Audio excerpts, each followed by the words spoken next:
Here is a crash course 6:30 a.m.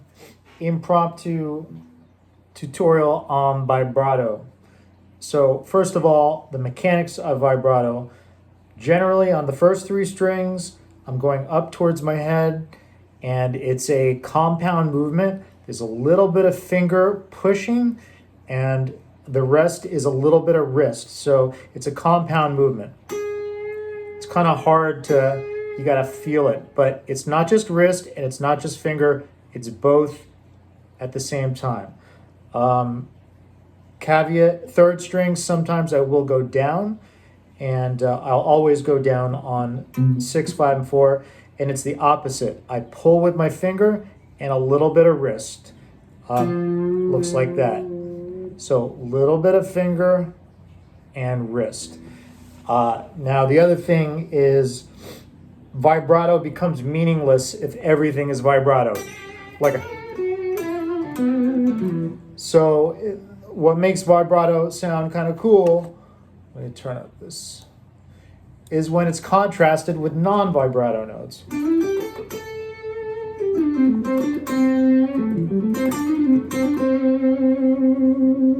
Oh, I didn't go over the mechanics of the first finger. So if I usually go down and it's pull the first finger and do the wrist.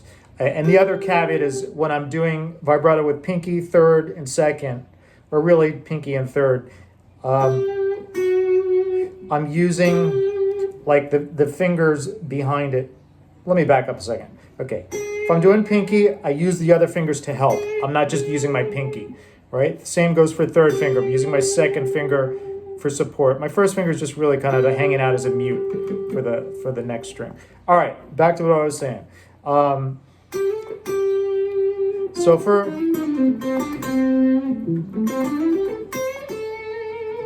for the vibrato to have meaning, it's got to be surrounded by notes that are not vibratoed. Otherwise, everything is just so, doesn't mean anything. And it shouldn't be the spastic thing that your hand just naturally like, okay, that's my mechanical thing. No, you should be listening to what you play, and it's like you're a voice that sings. I'll often play a note first and then vibrato it. The width of the vibrato depends on the effect that you want. If you want sort of a big, rich, or just something to kind of help it sustain. Also, the speed of vibrato, you can be kind of like very quick with it if you want sort of an immediate, like a strong effect. Right? Or slow.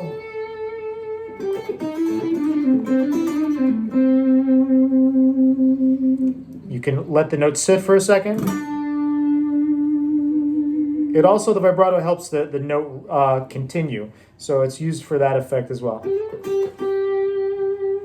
Now, the other thing is that, that's kind of weird, is that when you vibrato a note, you're actually making it sharp and then coming back down. So it's not like you're coming down and then below the pitch. Like I'm not going up and then below the pitch because I can't go below that note. So you're giving the illusion of the note and then going above and below, but that's not what's happening. It's only above and back down, but you have to come completely back down or it's going to sound like this. You're gonna get that sort of whiny, like sharp feel. So that's the part that's very difficult, is you got to come up and then completely relax back down to the note before you travel up again. I'm giving the illusion that the note is staying the same and it's wiggling, but it's not. It's going sharp and back.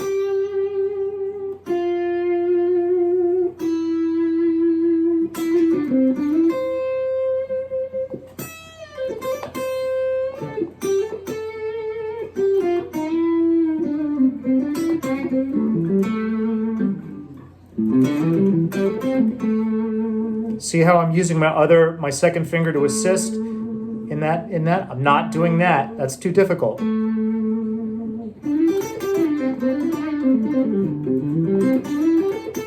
pinky. Look at all, I'm using second finger, third finger behind the pinky to assist.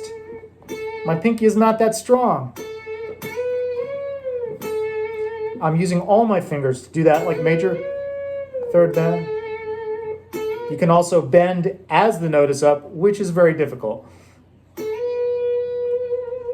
Try to make it look easy, but it's difficult because you have all this tension and then you have to regulate. Anyway, that's probably for another video.